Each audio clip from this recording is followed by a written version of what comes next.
Quando se fala em lendas do futebol brasileiro, dois nomes aparecem em qualquer lista séria: Garrincha, o ponta mágico do Botafogo, e Zico, o maestro eterno do Flamengo.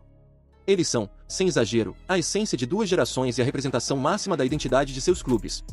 E por mais que tenham jogado em épocas diferentes, a comparação se impõe, porque cada um dominou o cenário do futebol com talento puro e impacto incontestável. Garrincha nasceu em 1933, em Pau Grande, distrito de Magé, no interior do Rio. Chegou ao Botafogo em 1953 sem fazer alarde, e logo encantou. Seu primeiro grande feito foi driblar ninguém menos que Nilton Santos em um treino, e fazer isso 3 vezes seguidas. Não demorou para ser promovido ao time principal, onde estreou humilhando defesas com dribles curtos, secos e um estilo absolutamente único. Com Garrincha, o Botafogo viveu uma de suas eras mais mágicas. Ao lado de craques como Didi, Zagallo e Amarildo, ele conquistou 3 campeonatos cariocas e encantou o mundo.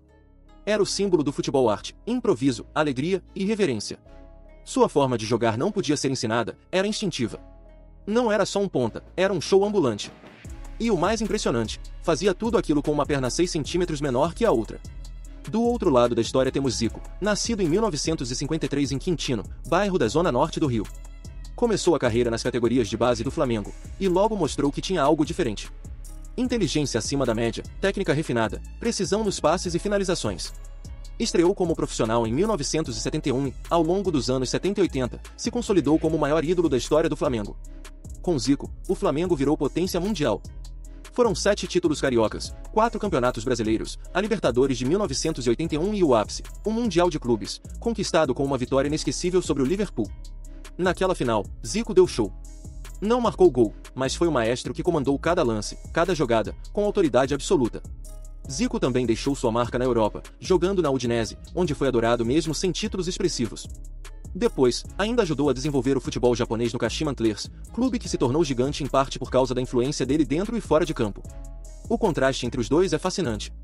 Garrincha jogava com coração, com improviso, como se estivesse sempre sorrindo. Zico jogava com a cabeça, com leitura de jogo, disciplina e uma habilidade técnica absurda. Um era caos encantador. O outro, harmonia letal. Ambos fizeram muito por seus clubes. Garrincha é, até hoje, o símbolo maior do Botafogo. Zico, o maior nome da história do Flamengo. Um representava o futebol como poesia popular. O outro, como uma sinfonia meticulosamente escrita. E é justamente isso que torna essa comparação tão rica, porque não se trata de quem foi melhor no sentido objetivo, mas de quem mais impactou, emocionou e marcou o futebol com sua identidade. Garrincha e Zico foram gênios à sua maneira, e nenhum clube do Rio pode falar de sua história sem citar esses dois nomes como pilares. Comparar Zico e Garrincha tecnicamente é como colocar frente a frente dois tipos opostos de genialidade. Eles eram igualmente brilhantes, mas com talentos expressos de maneiras completamente diferentes, quase como duas linguagens distintas dentro do mesmo esporte. Cada um, ao seu modo, foi uma força impossível de conter. Quando o assunto é seleção brasileira, a diferença entre Zico e Garrincha fica mais evidente, e, para muitos, até decisiva. Porque enquanto um brilhou e venceu no maior palco do futebol mundial, o outro lutou, encantou, mas parou no quase. Garrincha, com 50 jogos e 12 gols pela seleção, foi muito mais do que apenas um ponta habilidoso. Ele foi, em muitos momentos, o principal nome do time. Estreou pelo Brasil em 1955, mas só teve sua primeira chance em Copa do Mundo em 1958, e que estreia!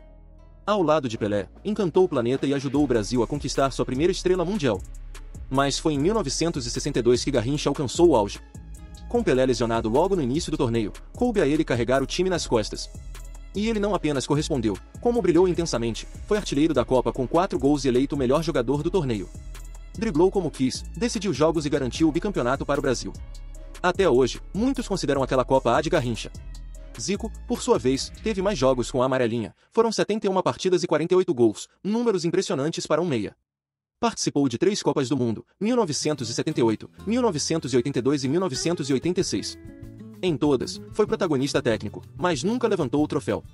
Seu maior destaque veio na Copa de 1982, quando o Brasil encantou o mundo com um futebol ofensivo, inteligente e bonito.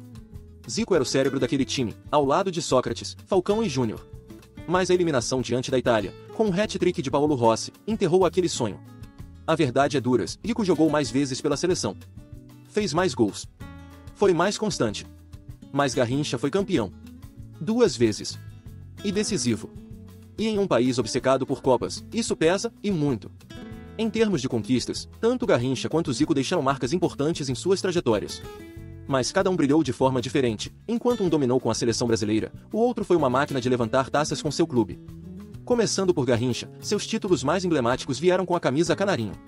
Foi bicampeão da Copa do Mundo, em 1958 e 1962, algo que poucos jogadores na história podem ostentar. No Botafogo, Garrincha também colecionou conquistas, mesmo com um calendário mais limitado do que o futebol moderno permite. Foram 3 campeonatos cariocas, 1957, 1961, 1962 e um torneio Rio-São Paulo.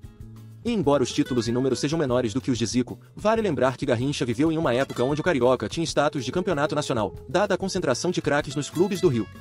Já Zico construiu uma galeria de troféus impressionante, principalmente pelo Flamengo. Entre os títulos mais relevantes estão: uma Copa Libertadores da América, um Mundial Interclubes, 4 campeonatos brasileiros, 7 campeonatos cariocas, 3 torneios Rio-São Paulo.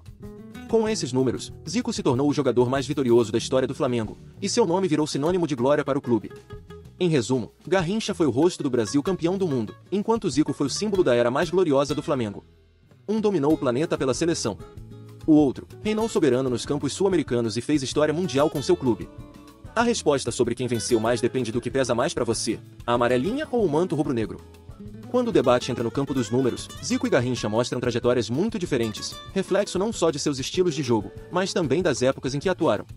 Começando com Zico, temos uma carreira bem documentada e estatisticamente impressionante. Foram 819 jogos como profissional, 476 gols marcados, 256 assistências, 732 participações diretas em gols, média de 0,58 gols por jogo, média de 0,89 participações por partida. Zico foi um meia com números de atacante. Seus gols vieram de todas as formas: jogadas de bola rolando, cabeceios, chutes de média distância e, claro, as famosas cobranças de falta. Além disso, contribuiu com assistências constantes, sendo o cérebro ofensivo de todas as equipes por onde passou, em especial o Flamengo e a seleção. Já Garrincha, que jogou entre os anos 1950 e 1970, atuou em uma época com menos registros detalhados. Mas mesmo assim, os números que temos são impressionantes. 614 jogos, entre clubes e seleção. 151 gols marcados. 237 assistências estimadas. 388 participações diretas em gols. Média de 0,25 gols por jogo. Média de 0,63 participações por partida. Garrincha não era um finalizador nato, seu papel era criar, desconcertar defesas e dar passes açucarados para os companheiros. Suas assistências, mesmo com subregistros, o colocam como um dos maiores garçons da história do futebol brasileiro. Em resumos, Zico vence nos números frios. Mas como veremos a seguir, futebol vai além das estatísticas. Quando se coloca Zico e Garrincha lado a lado, a pergunta quem foi maior deixa de ser simples. Estamos falando de 2 jogadores que marcaram gerações, redefiniram o futebol brasileiro à sua maneira e se tornaram símbolos eternos de 2 clubes gigantes, Flamengo e Botafogo. Zico foi o maestro. Um líder técnico, tático e emocional. Comandou o time mais vitorioso da história do Flamengo e deixou números que impressionam qualquer geração. Foi preciso, decisivo, constante. Um jogador que entregava gol e assistência com a mesma naturalidade. Garrincha foi a arte. O drible. O improviso que encantava e desconcertava. Levou o Brasil nas costas em 1962, venceu 2 Copas do Mundo e fez o mundo se apaixonar pelo futebol brasileiro. Era imprevisível, carismático, mágico. De um lado, a perfeição tática. Do outro, a beleza pura do jogo. E agora a decisão é sua. Afinal, quem foi maior, Garrincha ou Zico? Deixe seu comentário aqui embaixo, queremos saber a sua opinião. Vote, argumente, debata. Essa arquibancada é crítica, mas acima de tudo, apaixonada por futebol. E se curtiu esse conteúdo, já aproveita. Se inscreva no canal e deixe o like. Nos vemos no próximo vídeo do Arquibancada Crítica.